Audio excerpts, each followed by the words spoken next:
On October 6, 2011, the Daily Reveille got a chance to ask students about their Apple products and what they think Steve Jobs' death means for the future of Apple.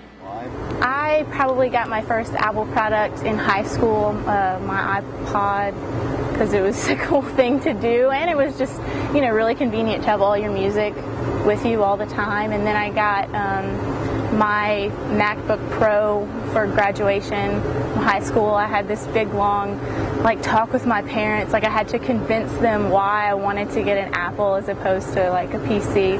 And how did you find out about his death?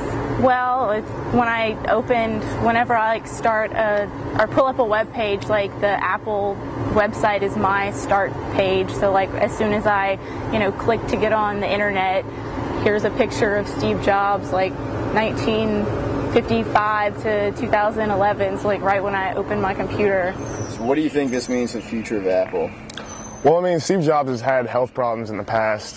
He's had pancreatic cancer and a couple other things, and every time that he's exhibited some kind of health defect, their stock has dropped. So I'm guessing Apple's going to see a huge drop in their stock, and seeing as how they're the closest thing to Tony Stark we have right now, so I think they're going to come out with something slowly but surely, but it's going to be a time game for them. They're going to lose revenue from stock, and they're going to have to come out with something. With the iPhone 4S coming out, they've got some product in the market right now to kind of keep themselves afloat, but they're going to have a problem with investors in the near future. And when did you buy your first Apple product, and why?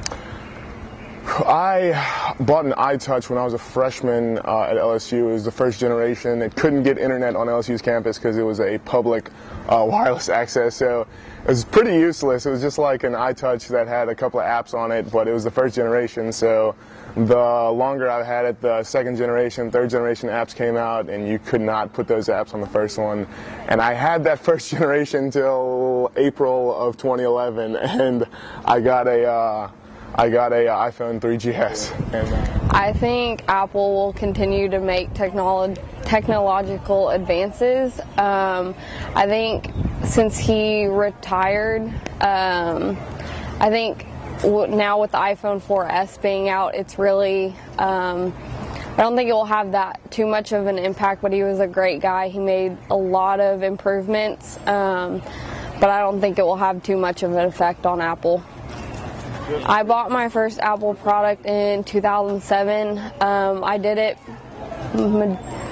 majorly because I ran a business in high school, and it was a lot easier for me to communicate with web designers and be able to manipulate stuff straight from my phone if I was traveling and whatnot. So an iPhone was your first? My iPhone was my first product.